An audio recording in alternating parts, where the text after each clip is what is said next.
얘의 머리카락과 내 머리카락을 뽑아서 유전자 검사를 해봤더니 불행하게도 내 자식이 아닌 걸로 나온 거예요.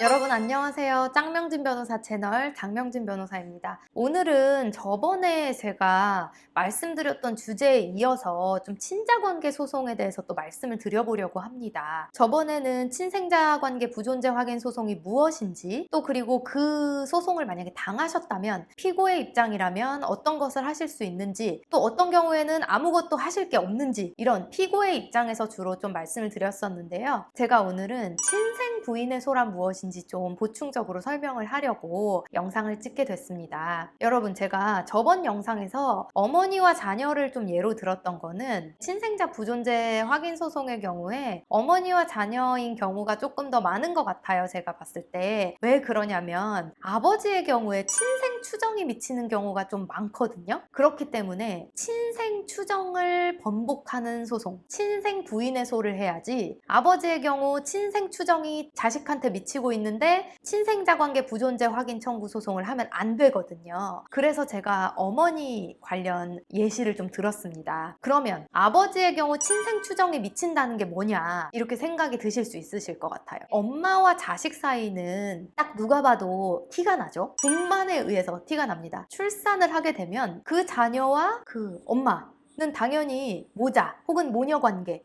라는 게 증명이 되잖아요. 그거는 병원에서도 당장 증명을 해줄 수 있는 문제죠. 출산을 했기 때문에. 그런데 아버지가 누구냐? 이런 게 드러날까요? 여러분, 아버지가 누군지 자식이 태어났을 때 눈에 보이나요? 그렇지 않습니다. 그렇기 때문에 법에서 아버지를 지정해주고 있어요. 그게 바로 친생 추정이라는 거고요. 결국에 간단하게 얘기하면 남녀가 결혼해서 자녀를 낳았을 때 그 자녀는 그 결혼한 상태에서의 남편의 자녀로 추정이 된다는 거예요. 그래서 만약에 이런 관계에서 아버지가 정말 불행한 일이지만 얘가 너무 나를 안 닮은 것 같아요. 그래서 얘의 머리카락과 내 머리카락을 뽑아서 유전자 검사를 해봤더니 불행하게도 내 자식이 아닌 걸로 나온 거예요. 그렇게 되면 이 아버지는 친생자관계 부존재 확인 청구를 하면 안 되고 반드시 친생 부인의 소라는 걸 해야 해요. 왜냐? 친생 추정이 미치고 있기 때문에. 친생 추정이 미치는 경우 이것을 깨는 것은 더 어렵게 만들어 놨거든요. 왜냐하면 이게 가족관계의 안정을 위해서라고 생각하시면 될 것 같아요. 그래서 친생자관계 부존재 확인소는 언제든 할 수 있거든요. 심지어 당사자가 될 분이 돌아가셔도 할 수 있어요. 그럴 때는 검사를 상대로 청구할 수 있는데, 그런 게 아니라면 이런 경우에서 친생 부인의 소는 정말 더 까다롭게 만들어 놨거든요. 그래서 내가 유전자 검사를 해서 내 자식, 내 아들, 내 딸이 아닌 거를 알게 된 날이 있잖아요. 이 아버지 입장에서. 그렇게 되면 그 날로부터 반드시 2년 안에 친생 부인의 소를 법원에 제기하셔야만 합니다. 그래서 아버지 같은 경우에는 친생 부인의 소를 제기해야 하는 경우가 더 많기 때문에 제가 친생자 부존재에서 아버지의 예를 들지는 않았어요. 그러면 우리 한번 조금 더 깊게 들어가 볼까요?